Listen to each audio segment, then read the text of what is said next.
Hello guys, welcome to Solutions of the Center of your Productivity. On today's tutorial, we are going to show you some Excel formula that can help your productivity. So we have some bullets. We have the basic arithmetic operations, we have the advanced mathematical functions, we have the exponential, we have the trigonometric, and then we have the statistical and maybe a few constants, right? Good. So we are going to use a sample data here to run through the whole process. So the first thing is that when you want to write any formula on Excel, you type equal to. This prompts Excel that you want to write an expression or maybe you want to write a formula. So the first thing is addition, which is very simple. So you now just click on the cell, you use the plus on your keyboard, and then you click on another cell, and then it returns what? The sum of those two numbers, right? Good. So you can also drag it across, maybe if you want to get the sum in that direction, right? Good. Then the next thing is we can also do subtraction. So you still put equal to, it will be what? This cell minus what? This cell, and then it gives you what? The difference between those two, right? Good. Then we can also go further to do multiplication. You still do equal to this cell multiplied by what? This cell, right? Good. So that gives you 50, right? Good. Then we have division as well. So when you want to carry out division, you have what? You have the dividend divided by what? The divisor, which is 10 divided by 5, and then this will give you the quotient, right? Good. So that's about 10 divided by 5, which is 2. So these are some basic stuff. We can also do exponentiation, which is when you want to take one number raised to the other number. So let's say we are doing 10, and then on your keyboard you see that cap sign, right? Good. Raised to power 5, and you hit enter, it gives you what? 10 raised to power 5. That means 10 in 5 places, right? Good. So these are the basic stuff. If we want to go a little bit higher, we can now do what we call the square root. So we still come with equal to, and then you now see that these functions are actually stored on Excel. So when you type it, it prompts you, right? Good. So the prompt comes out, and then you double click on it. For the square root, let's say we want to get the square root of 10, right? Good. And then we click on enter. So this returns the square root of 10, right? Good. So if you have another number, let's say we have 25 here, and then we also want to get the square root of 25, so we can do that. That will just return 5, because that's actually a perfect square. So that's how you use square root. And then if you also want to get absolute value, that means a value that is devoid of what? The negative sign. We have this value that contains a negative sign. So if we want to get the absolute value, we just have ABS, right? Good. So it returns the absolute value of a number without its sign, right? Good. So we now say this, and then it returns 9, so it does not contain its sign again. So we also can do some rounding up and rounding down, and some other rounding operations. So let's look at this decimal number. Let's say we just want to round this number to 2 decimal places. So we have the round. It rounds a number to a specific number of digits. So we double click on it, and then this is the number. So we use comma to go to the number of digits we need. So let's say we need it to 3 decimal places. So we have what? This our number rounded up to what? 3 decimal places. Now there's another variant of this rounding.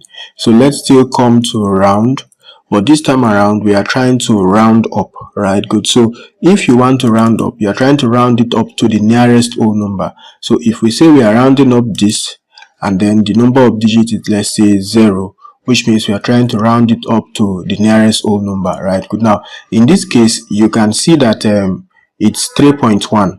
However, this round up function on Excel, it rounds up your number, the decimal number, to the nearest whole number, irrespective of if after the decimal you have a digit that is up to or more than 5, right? Good.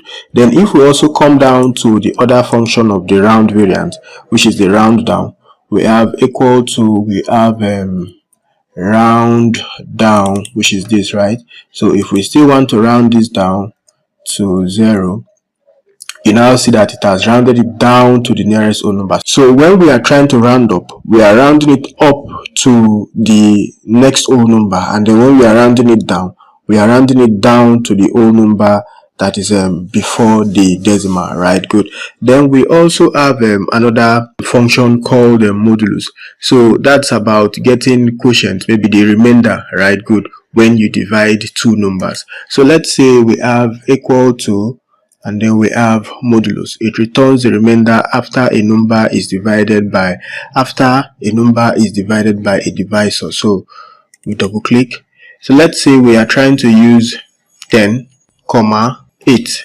That's 2, right? Good. So because if you divide 10 by 8, you have 1, and then the remainder is 2, right? Good. So that's why you can see 2 here, because the modulus function returns what? The remainder from what? A dividing operation, right? Good.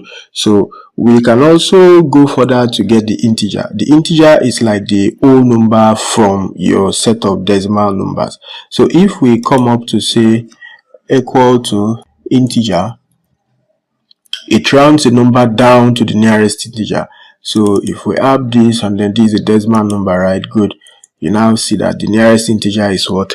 3, right? Good. So if we also do the same for 3.75, you still see that what? It's 3, because that's the number before the decimal, right? Good. So because a decimal number has the integer value and the numbers after the decimal, so that's the integer. Then we can go further to look at some exponential and then logarithmic functions, right? Good. So remember we did 10 raised to power 5, right? Good. So we can redo this as saying equal to power. So what does this do? It returns the result of a number raised to a power. So let's double click. Now we now say 10, what's the power? 5, right? Good. So you now see that the value we got here is the same value we got here, because both of them are actually the same operation, right? Good. So if you don't want to use the cap, you can use what? The power function, which what? Raises a number to a particular power, right? Good. Then the next thing is the natural log. Now you have the natural log to be ln.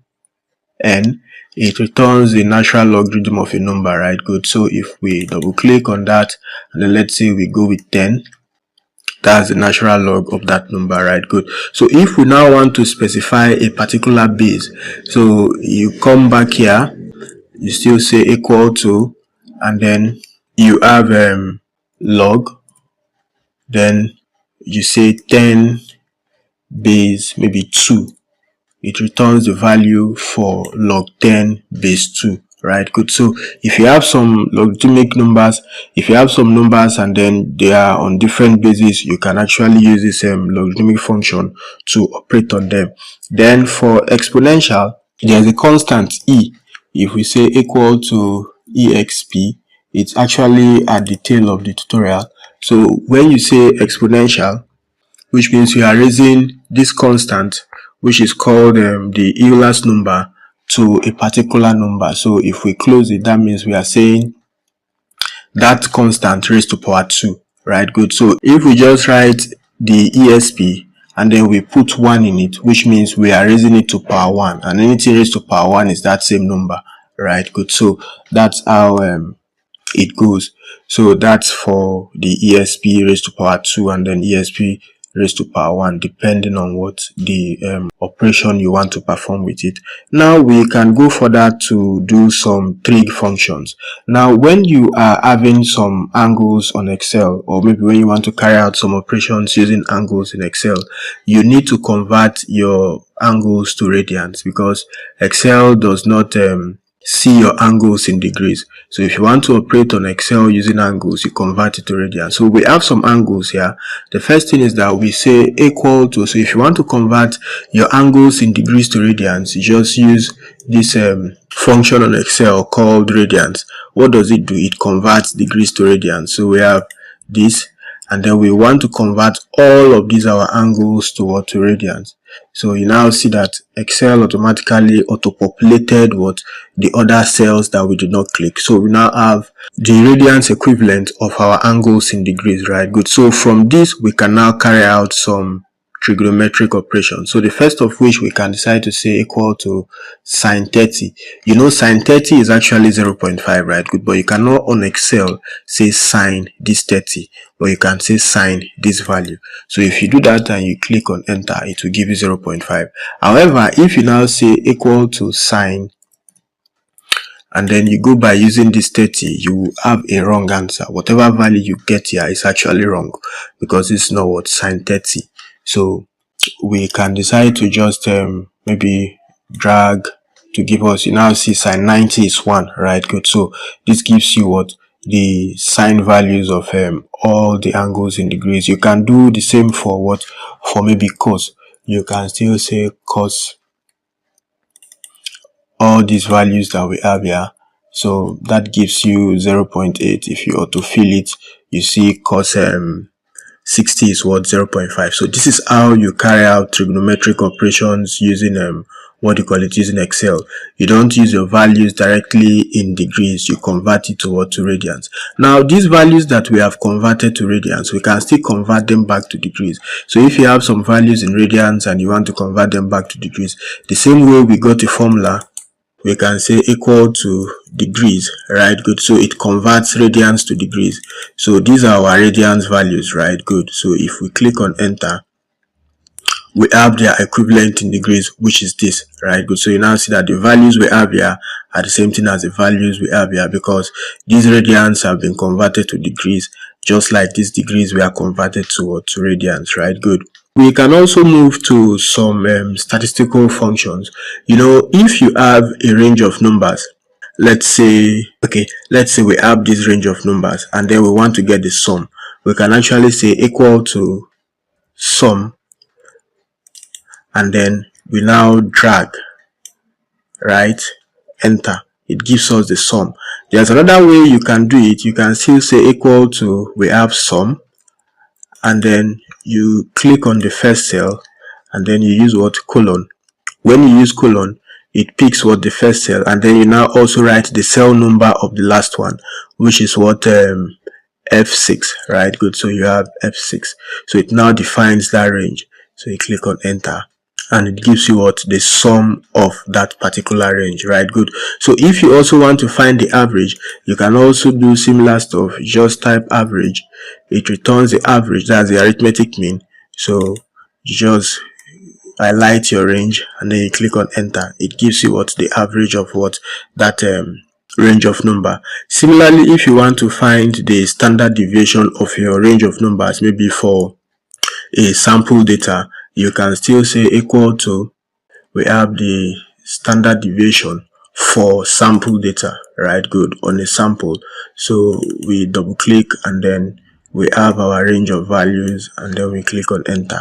So it gives us what, the standard deviation. So before we leave, let us look at some permutation and combination functions. Now we can do factorials. Maybe you have a number and then you want to determine the factorial. So let's say equal to, we have factorial, right? Good. So returns the factorial of a number. So if we say 5 factorial, that should be 120, right? Good. So we have 5 factorial to be 120. That's 5 times 4 times 3 times 2 times 1, right? Good. So that's 120. So this how you use Excel to get the factorial of a number, right? Good. Then the next thing is if you want to do combination, that's the number of ways you can choose something from the other. So let's say we come here and then we click on equal to combination. So we have 5 combination 2, right? So this simply means the number of ways to choose 2 from 5. So we have about 10 ways, right? Good. So we can still go further to get permutation. Permutation is about arrangement, right? Good. Whereas combination is the number of ways you can choose. Then permutation is how you can arrange, right? Good. So if we still go equal to, we have permutation. So it returns the number of permutations of a given number of objects that can be selected from the total. So we have permutation. So we have that to be 20, right? Good. So there is also this very important constant in mathematics or maybe engineering or any computation, that's pi, right? Good. So if you want to use pi on Excel, instead of having 22/7 or maybe trying to memorize this long number, you can just type pi and then you close your bracket. It returns the value of pi and then you can use it for your operation. So you can have it as maybe pi multiplied by 10, right? Good. So maybe you can have it as what, pi divided by whatever number you are trying to work with or something. So the most important thing is that when you type pi and then you close the bracket, it returns the value of pi, right? Good. So thanks for watching today's tutorial. We have shown you some functions on Excel that can help your productivity. Before you leave, ensure you give the video a thumbs up, and then if you've not subscribed, subscribe to the channel, and we are going to see you on the next tutorial. Ensure you have a fantastic time. Bye.